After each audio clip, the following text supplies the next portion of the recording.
Hey Titans, it's Coach Rob Norman here with another Skills Sunday. I coach primarily the Tag 1 and Tag 2 groups.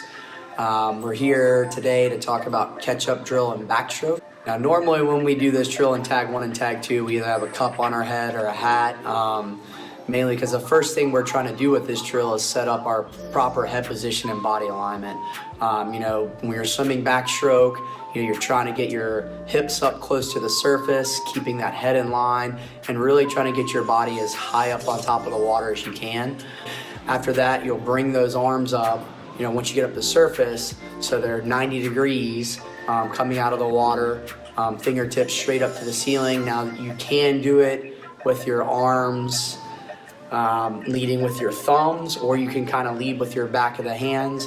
In Tag 1 and Tag 2, we usually try to have those hands in line with our shoulders. In some groups, your coach may kind of tell you to touch those hands as you come around, but we really try to set that head position and body alignment up with those arms coming straight out of your shoulders at about 90 degrees, trying to get ourselves nice and high on top of the water. Another key part to setting up that head position and body alignment once we have those arms up, hat or cup on, is keeping a nice, tight, strong, steady kick. If you're gonna be able to keep those hips up, this drill really forces you to really maintain that fast, tight, steady kick. If you stop that kick, or kind of kick too big, or slow down that kick too much, your hips will start to sink, your body will start to sink, you'll find it very difficult to keep yourself in a nice, high, tight position, high hips, body up across the surface of the water. All right, now that we have that kick nice and strong and steady, and our head position and hips where we want them, and our arms up out of the water where we want them, now we can start to pull. When your arms are right there in line with your shoulders, it makes your arms in a real easy position as you go to extend up and reach your hand entry into your catch, to know exactly where your shoulder is so we don't get behind our head or too wide. When we want to pull, we want that hand entry entering right there in line with the shoulder. So we're going to come up with that thumb, enter pinky above the shoulder, and at that point our hands in a position ready to get into our catch. Also watch here as the swimmer reaches up and enters with that pinky, how their chest and shoulders rotate. As that hand goes up, you extend up into that pinky entry in line with that shoulder.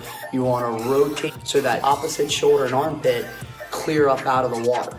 It makes our hand, as it goes into that entry above the head, ready to catch and pull, and allows you to clear that shoulder and recover much faster and easier with that opposite arm out of the water. All right, now that pinky has entered the water, we're gonna start that pull. When we start that catch, we want our first movement to come from our elbow. You are changing direction from your elbow with that pull. We don't want a whole lot of break in the wrist. There might be a slight little break in the wrist when you initially go into that catch, but you really wanna start that catch from that elbow using that forearm. Now as you pull down, you want your fingertips out to the side of the pool. Your hand's gonna be about 6 to 8 inches underwater, making sure that fingertips to your elbow, that whole kind of forearm and hand is parallel to the surface to the water. And we're gonna keep those fingertips out to the wall the whole time we pull, all the way down, throwing that water down to our feet. We don't wanna flip our hand down or pull in any weird directions that aren't gonna move us forward down the pool. Now, as you finish down at the end, you wanna get that strong thrust, throwing that water down to your feet. You release at the end, that thumb slides up nice and smooth out of the water. Bring that arm back up, pausing in line with your shoulder. You wanna hold that pause, allowing yourself time to really reset your head position, your body alignment, making sure everything's staying nice and high up on top of the water. Now in Tag 1 and Tag 2, we use this as a great foundation drill to build into other drills, because you're really setting up head position and body alignment like what we talked about. Getting that chest rotation, that shoulder rotation, clearing that shoulder.